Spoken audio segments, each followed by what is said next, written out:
वो प्रश्न जो हर उत्तर से परे रहा, सृष्टि के मितक से आत्म साक्षात्कार तक। शायद इस धरती पर अपने आप से ये पूछने वाला कि वो यहाँ कैसे आया है केवल मनुष्य ही है। बाकी सभी जीव तो इस बात में ही व्यस्त हैं कि इस जगत में कैसे जिया जाए।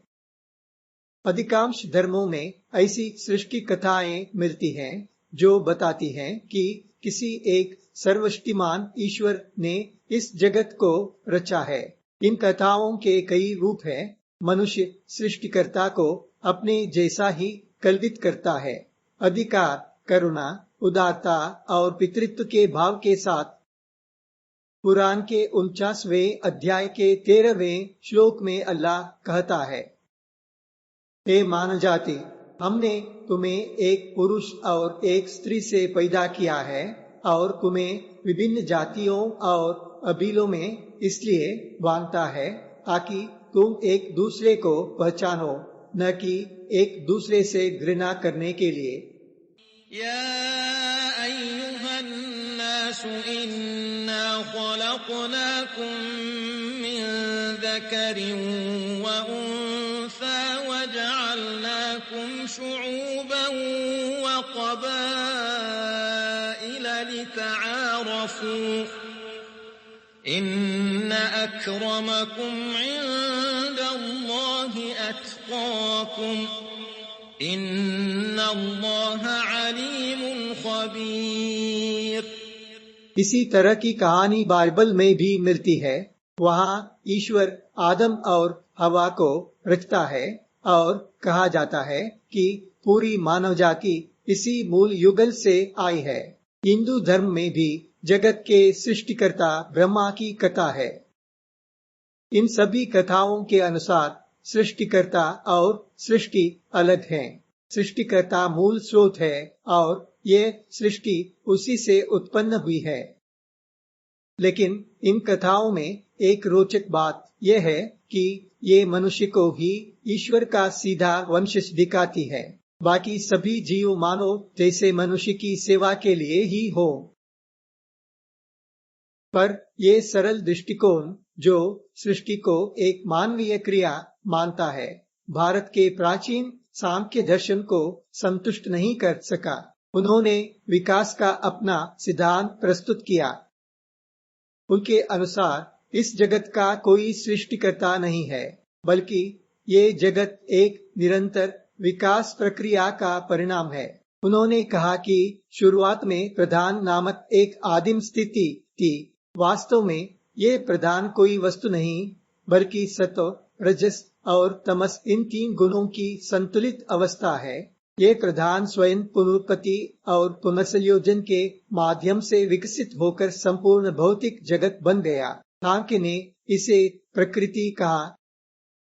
लेकिन फिर एक मूल प्रश्न उठा, इतनी विविध और आनंद देने वाली प्रकृति का क्या लाभ जब उसे अनुभव करने वाला कोई न हो। इसलिए उन्होंने पुरुष नामक चेतन तत्व की कल्पना की जो प्रकृति के साथ स्थित है और उसे अनुभव कर सकता है। पुरुष चेतन है, इसलिए वो इस जगत का अनुभव कर सकता है।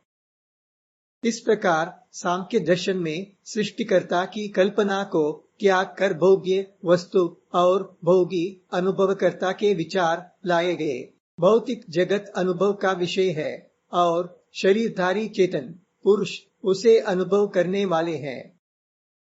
फिर भी एक गहरा प्रश्न बाकी रह गया, ये प्रधान कहाँ से आया? स्वयं अनुभव करने की क्षमता न होने पर भी इसे इतने विविध जगत रूप में विकसित होने की प्रेरणा किसने दी? इसी तरह पुरुषों की उत्पत्ति भी एक रहस्य की रही। यदि कोई सृष्टिकर्ता नहीं है तो वे अस्तित्व में कैसे आए? इस प्रकार प्रश्न अनुत्तरित ही रह गया।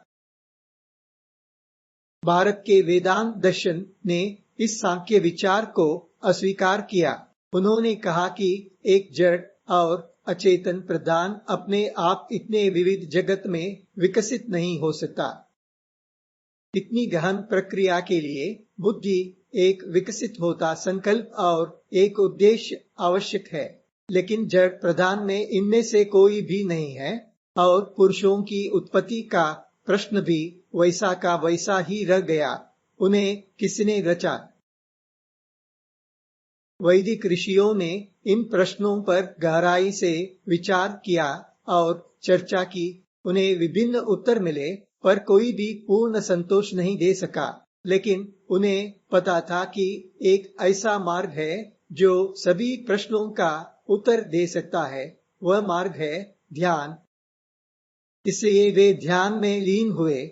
अपेक्षा के अनुसार उन्हें उत्तर मिल गया, लेकिन ये उत्तर तभी मिला जब उन्होंने मन की सीमाओं को पार किया। आखिर ध्यान क्या है? मन की सीमाओं को पार करना ही तो है। जब वे ध्यान से बाहर आए तो अपने अनुभव की सत्यता को व्यक्त करने के लिए उनके पास शब्द नहीं थे।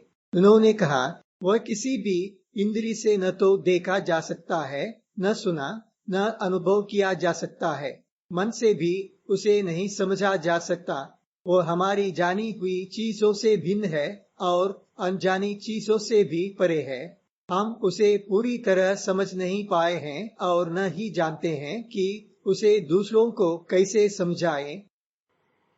न तत्र चक्षुर्गच्छति न वाग्गच्छति नो मनः न विद्मो न विजानीमो यथैतदनुशिष्यात्। लेकिन इस जगत में हर अनुभव को दूसरों तक पहुंचाना होता है। ये मनुष्य की स्वाभाविक प्रवृत्ति है। ये कैसे किया जाए? छांदोग्य उपनिषद में पिता उद्दालक अपने पुत्र श्वेत केतु को ये समझाते हुए कहता है, जो इस संपूर्ण जगत में व्याप्त है, जो हर एक को चेतना देता है, वही आत्मा है, वही परम सत्य है। इसका अर्थ है कि ये जड़ जगत और सभी चेतन जीव एक ही आत्मा के भिन्न रूप हैं। दूसरे शब्दों में हम में से हर एक वही आत्मा स्वरूप है। यही से उपनिषद का प्रसिद्ध वाक्य उत्पन्न होता है, तत्त्वमसि, तुम वही हो। इस अंतिम घोषणा से पहले उद्दालक ने विस्तार से समझाने का प्रयास किया कि जगत कैसे अस्तित्व में आया, दीर्घ प्रयोगों और तर्कों के माध्यम से।